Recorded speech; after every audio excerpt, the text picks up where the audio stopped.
புதினா சாதம் 2 டைப்பில் செய்யலாம். குக்கரில் அப்படியே தாளித்து விட்டு குஸ்கா டைப்பில் அப்படியே தாளித்து விட்டு நம்ம செய்யலாம். சூப்பராக இருக்கும்.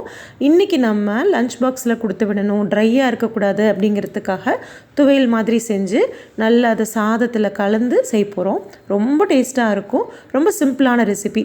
இதுக்கு நம்ம சைட் டிஷ்ஷாக இன்றைக்கி முட்டை மசால் தான் கொடுத்து விட போகிறோம். வாங்க இந்த ரெசிபி என்னோடய ஸ்டைலில் எப்படி செய்கிறதுன்னு பார்க்கலாம். பேனில் 2 டேபிள் ஸ்பூன் நல்லெண்ணெய், 2 ஸ்பூன் கடலைப்பருப்பு, 2 ஸ்பூன் உளுந்தம்பருப்பு, கை நிறைய சின்ன வெங்காயம், ஒரு சின்ன துண்டு புளி, காரத்துக்கு ஏற்ற மாதிரி பச்சை மிளகாய் சேர்த்து நல்லா வதக்கிட்டு ஒரு அரைக்கட்டு புதினாவை கழுவி உள்ளே சேர்த்துக்கோங்க. புதினா விட கம்மியாக மல்லித்தலை சேர்த்து லைட்டாக ஒரு 2 நிமிஷம் மட்டும் வதக்கி விடுங்க. கலர் மாற வேண்டாம். இலையெல்லாம் நல்லா சுருங்கி வந்தால் போதும். தேவையான அளவுக்கு உப்பு சேர்த்து இது நல்லா ஆற விட்டுடுங்க. மிக்ஸி ஜாரில் 2 ஸ்பூன் பொட்டுக்கடலை சேர்த்து நல்லா கெட்டியாக அரைச்சி எடுத்துக்கலாம். நீங்கள் உடனே சாப்பிட்ற மாதிரி இருந்தால் தேங்காய் கூட சேர்த்துக்கலாம். நம்ம இது லஞ்ச் பாக்ஸில் கொடுத்து விடுறதுனால பொட்டுக்கடலை சேர்த்துக்க போகிறோம். ஸ்பூன் எண்ணெய், கொஞ்சமாக கடுகு, ஒரு வரமிளகாய், கொஞ்சம் கருவேப்பிலை சேர்த்து நல்லா பொரிய விட்டு அப்படியே தாளிச்சு இறக்கிட்டோம்னா இது நீங்கள் சட்னியாக கூட சாப்பிட்டுக்கலாம். இப்போ சாதம் ரெடி பண்ணிடலாம். 2 ஸ்பூன் எண்ணெய், கடுகு, கடலைப்பருப்பு, முந்திரி பருப்பு, வரமிளகாய், கருவேப்பிலை, பெரிய வெங்காயம், கொஞ்சமாக உப்பு சேர்த்து இது நல்லா வதக்கிக்கோங்க. அரைச்சி வச்சிருந்த புதினா துவையில தேவையான அளவுக்கு எடுத்து சேர்த்திட்டு ஒரு 1/4 டம்ளர் தண்ணி சேர்த்துக்கோங்க. லஞ்சுக்கு சாப்பிடும்போது ட்ரை ஆகாமல் இருக்கும்.